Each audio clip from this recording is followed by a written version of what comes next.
4 वेद हैं, हर वेद का एक महावाक्य है। एक बार किसी ने मुझे कहा, अरे ज्ञान तो सारा वेदों में है, उपनिषदों में है, ग्रंथ साहब में नहीं है। मैंने कहा नहीं, आपने कभी ठीक से समझा नहीं है, आपने कभी ठीक से पढ़ा नहीं है। एक बार फिर, पुरानी बात है, मैंने पूरा 1 वर्ष आज श्री गुरु ग्रंथ साहब का अध्ययन किया और फिर उसमें ढूंढे कहाँ है महावाक्य, किस किस पंक्ति में महावाक्य। और मेरे हाथ की लिखी कॉपी वो आज भी है हमारे पास, जिसमें 1430 अंगों में से 1430 पन्नों में कहाँ कहाँ पर किस किस शब्द में, किस किस पंक्ति में वह महावाक्य की बात आई है, उस महावाक्य की बात को उसका किस पन्ने पे है, मैंने किस अंग पे है, किस नंबर पे है, किस राग में है, कौन सी पंक्ति में है, किस गुरु की है या किसी भक्त की, एक पूरी सूची उसकी निकाली। अब जैसे ये जो हम अभी पंक्ति बोले, तत् निरंजन ज्योत सबाई, नानक सोहम पेद न पाई। तत्, दैट, तत्व, निरंजन, अंजन माने मल, अज्ञान, अविद्या, अंधेरा, तो निरंजन माने जिसमें ये सब नहीं है, तो तत् निरंजन ज्योत सबाई, उस निरंजन स्वरूप की ज्योति सब जगह में है। नानक सोहम, सोहम, हम माने मैं, सो माने वह मैं ही हूं। नानक सोहम पेद न पाई, कोई भेद नहीं है चैतन्य में, कोई भेद नहीं। पर सावधान, हम मन के तल की बात नहीं कर रहे हैं। मन के तल पर भेद है, पर स्वरूप के तल में भेद कोई नहीं है। मन के तल पर गुरु और चेले का भेद है, पर स्वरूप के तल में कोई भेद। एक गुरुजी वेदांत ज्ञान सुना रहे थे। गुरुर्नैव शिष्यः,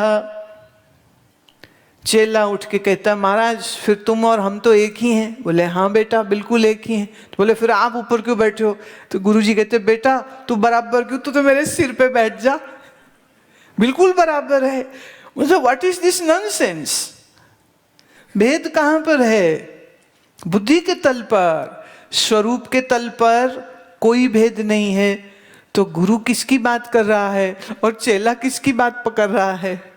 चेला बात कर रहा है बुद्धि की, गुरुजी बात कर रहे हैं स्वरूप की। इसलिए चेलों की जब खोपड़ी फूटती है ना, दिमाग जब खराब होता है, तो वो फिर ला, हम में तुम में क्या फर्क है गुरुजी? बोले कोई फर्क नहीं।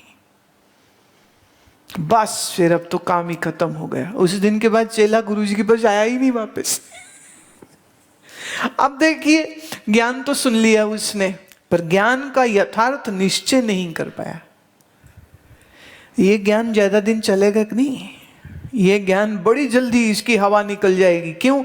जरा सा किसी ने अपमान कर दिया, सब भूल जाएगा कि मैं चेतन आत्मा ब्रह्म हूं, जूता लेके मारने दौड़ेगा। 4 पैसे का नुकसान हो गया बिजनेस में, सब भूल जाएगा, माया है सब। तब वो माया भी सच हो जाएगी, तो बैठ करके रोएगा फिर। और फिर लोग कहते, पता तो सब है पर पता नहीं दुख क्यों है।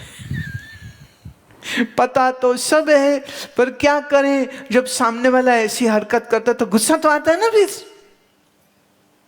करो गुस्सा और फिर मरो गुस्से से। श्लोक हम वापिस लेते हैं। ताप तयः पिंडवाद अविभक्तम सन महावाकस्य वाच्यम विविक्तम सन लक्ष्यम इति च उच्यते। जब उसकी समझ आ जाएगी, तत्व की, किसकी? देखिए अब वेदांत में ना अब धीरे धीरे शब्द बदलते जा रहे। अब वो ये नहीं कह रहे जब परमात्मा की समझ आ जाएगी, अब वो क्या कह रहे? जब तत्व की समझ आ जाएगी। सब बोलते हैं परमात्मा परमात्मा, पता कुछ नहीं परमात्मा कौन है। बोलते समय। और सबने अपना अपना छापा लगा रखा है, किसी का कोई एक स्टाइल का परमात्मा है, किसी का एक स्टाइल का, किसी का सरगुण है, किसी का निर्गुण है, किसी का राम कृष्ण शिव विष्णु है और किसी का निराकार है। सबके अपने अपने भगवान। कौन भगवान पता कुछ नहीं है, पर मान सबने लिए है, जाना किसी ने नहीं। क्योंकि जानने में थोड़ी मेहनत लगेगी ना, जानने में तो बुद्धि लगेगी, और बुद्धि लगी पड़ी रुपए पैसे वासना विषय में। कैसे समझेगा इस बात को? तो तत्व क्या है ये जाने, पहले समझे क्या है तत्व। हम किसको कह रहे हैं? परमात्मा न कह के अब वेदांत तत्व कह रहा है कि जिसने तत्व को जाना तो वो ये समझेगा कि अज्ञान से मुक्त हुआ, अज्ञान से परे हुआ, अज्ञान से निवृत्त हुई जब मन बुद्धि, तो ये बात समझ आई कि मैं शुद्ध चैतन्य स्वरूप हूं और वही तत्व स्वरूप चैतन्य भी है। तो यहीं से निकला तत्त्वम् असि। लक्ष्य हमारा क्या है, पहले ये क्लियर होना चाहिए। क्या हमारा लक्ष्य अज्ञान की निवृत्ति है? अब बहुत लोग हैं वो कहते लो जी ये क्या होता है ड्रामा, अज्ञान अज्ञान अज्ञान, ये पता नहीं क्या बोलते। अभी तुम अचानक किसी को यहाँ कोई आ जाए मुझे मिलने, टीवी में सुन के, यूट्यूब में सुन के, और उसको सीधे यहाँ अंदर बैठा दिया जाए और यहाँ हम तत्त्वमसि कर रहे हैं, तत् कर रहे हैं, पता नहीं क्या बोले जा रहे हैं, ये क्या बोले जा रहे हैं, उसको कुछ पल्ले नहीं पड़ने वाली बात।